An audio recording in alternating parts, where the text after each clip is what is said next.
Di sini kami akan menjelaskan materi tentang teknik sampling dan distribusi frekuensi.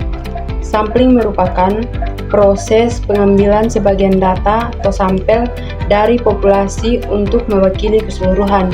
Terus tujuan sampling menghemat waktu dan biaya, mempermudah penelitian tetap, mendapatkan hasil yang representatif.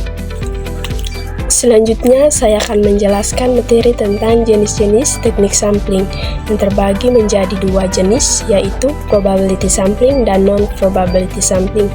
Yang pertama adalah probability sampling, yaitu teknik sampling di mana semua anggota populasi memiliki peluang yang sama untuk dipilih. Nah, probability sampling juga terbagi menjadi 4 jenis, yaitu yang pertama adalah simple random sampling, yaitu pengambilan sampel secara acak. Contohnya, kita mengundi nama mahasiswa sehingga semua memiliki kesempatan yang sama untuk terpilih.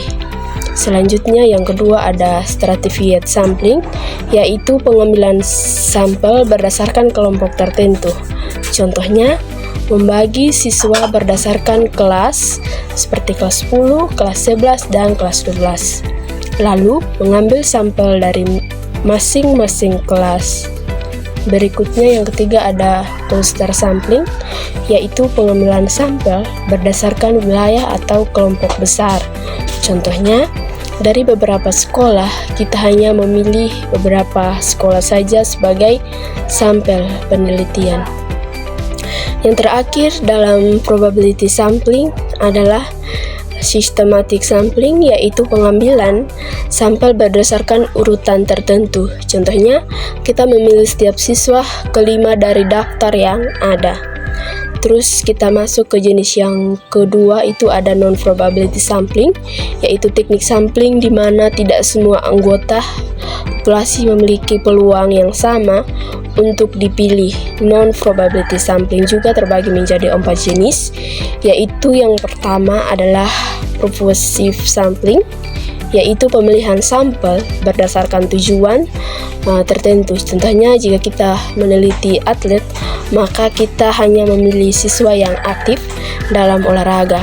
Selanjutnya, yang kedua ada convenience sampling, yaitu pengambilan sampel yang paling mudah dijangkau.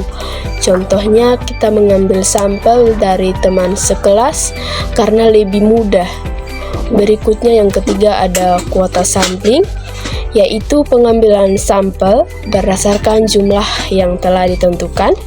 Contohnya kita membutuhkan 10 laki-laki dan 10 perempuan dari berbagai sampel. Terus yang terakhir adalah snowball sampling, yaitu pengambilan sampel yang berkembang dari responden awal. Contohnya satu responden merekomendasikan responden lain sehingga jumlah sampel semakin bertambah. Distribusi frekuensi adalah metode penyusunan data dalam bentuk tabel agar mudah dibaca atau dipahami. Jenis distribusi frekuensi ada 2. Yang pertama, distribusi frekuensi tunggal, yaitu data tidak dikelompokkan melainkan dicatat satu persatu sesuai dengan nilai yang muncul. Yang kedua, distribusi frekuensi kelompok, yaitu data dikelompokkan dalam bentuk interval tertentu yang memiliki rentang nilai yang sama.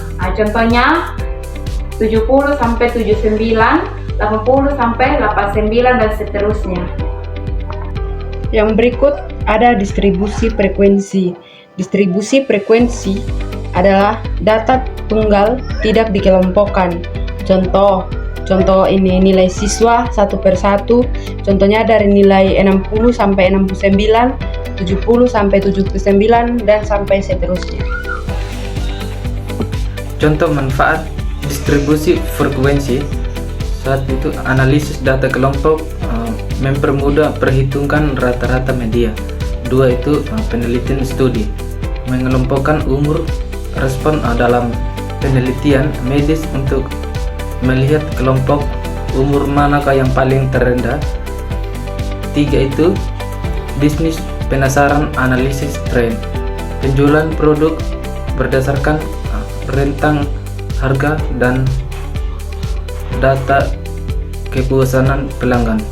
Contoh kesimpulan berdasarkan tabel distribusi frekuensi nilai ujian terlihat bahwa sebuah besar siswa 60% memiliki nilai dalam rentang 80. Hal ini menunjukkan bahwa metode pengajaran cukup efektif.